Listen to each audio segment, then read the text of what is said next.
Today, we're heading to Papua New Guinea, a nation with one of the longest, most incredible human stories on the planet. It's a story of ancient peoples, massive change, and just amazing resilience. So, let's get right into it. How do you even start to tell a story that's 60,000 years old in just a few minutes? It's a huge question, right? Think about it. This is a history that goes back tens of thousands of years before anyone even dreamed of building the pyramids. The way we're going to tackle it is by hitting the key turning points, the big moments that really shaped everything. To really get a handle on Papua New Guinea today, we have to go way, way back. We're talking tens of thousands of years ago, to a time when ice ages shaped the globe and the world map looked totally different. Okay, just look at this timeline. What's absolutely staggering is just how deep it goes.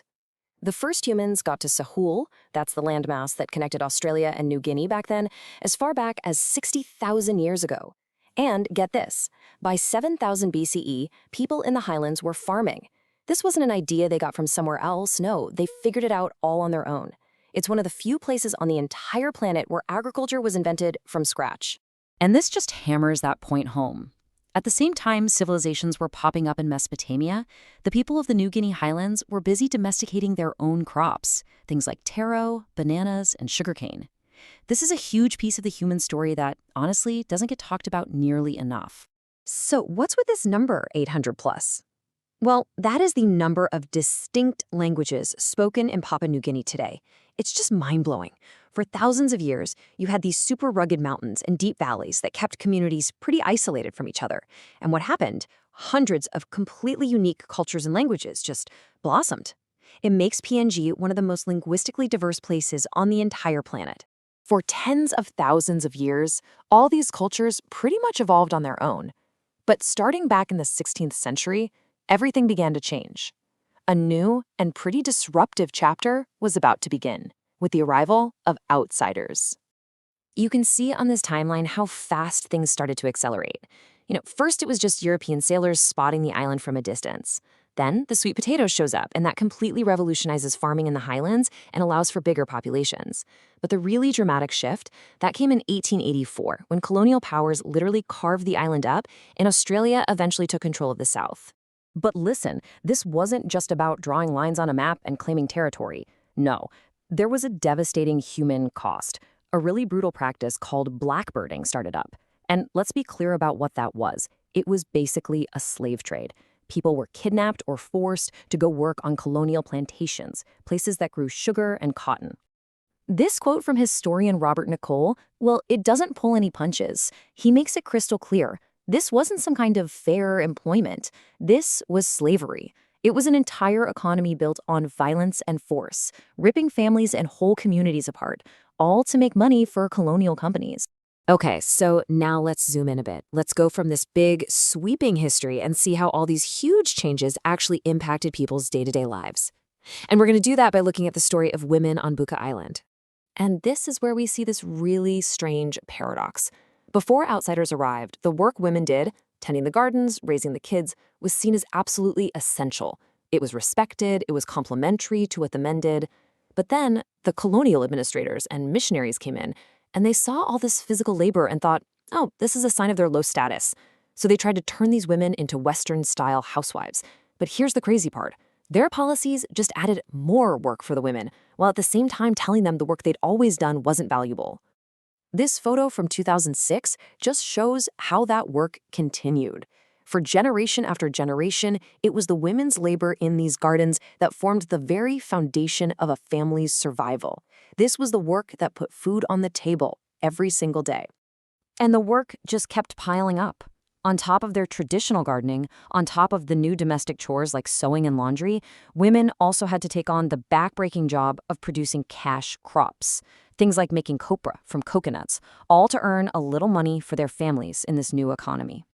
And this testimony from Josephine Saperi, it just makes it all so personal. It really shows you the incredible sacrifices these mothers were making. Her mom was working 2 jobs, basically, growing food for the family and working on cash crops, all just to pay for her kids' school fees, all for the hope of a different kind of future for them. And that desire for a different future wasn't just happening on a personal level. It was growing into a national story. So let's zoom back out and look at how Papua New Guinea became its own independent country. World War II was a huge turning point. The experience of the war really shook things up. It broke down old barriers, and it started to give people from all these different regions a sense of a shared identity. After the war, Australia combined the two territories, and the push for self-rule just got stronger and stronger, until finally, on September 16, 1975, Papua New Guinea peacefully gained its independence. But, the story doesn't just end with a happy celebration.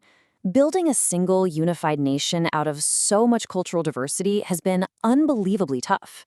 The years since independence have been filled with political struggles and, tragically, a decade-long civil war in Bougainville, the very same place we were just talking about. So, that brings us to today. We're at a point where the legacies of this really complex history are still shaping the country's future, and that's especially true for women. So let's look at some numbers from back in the colonial days because they tell a really powerful story about the legacy of that time. The pattern is crystal clear, right? Boys got way more access to school than girls did, especially once you get to high school. And what does that do? It creates this massive gender gap that lasted for generations. It meant that when independence came, it was mostly men who had been trained to run the new country. This quote from Carmelita Toahe just captures that feeling, that aspiration, so perfectly. It's not just about getting a paycheck. For her, and for so many women, earning your own money, actually holding it in your own hands, that's about having agency. It's about having the power to change things for yourself, for your family, and for your whole community. And that fight is absolutely still going on today. The struggle for women's empowerment in Papua New Guinea is happening on so many fronts at once, fighting for a fair shot in the economy, for a voice in politics, and for a life free from violence. It's a fight to overcome the challenges left behind by both colonial history and some older traditions. Which really brings us to the big question at the end of all this.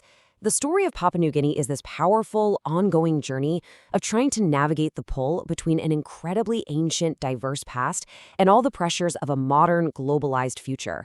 It's a challenge a lot of nations face, but you really feel the intensity of it in this absolutely incredible part of the world.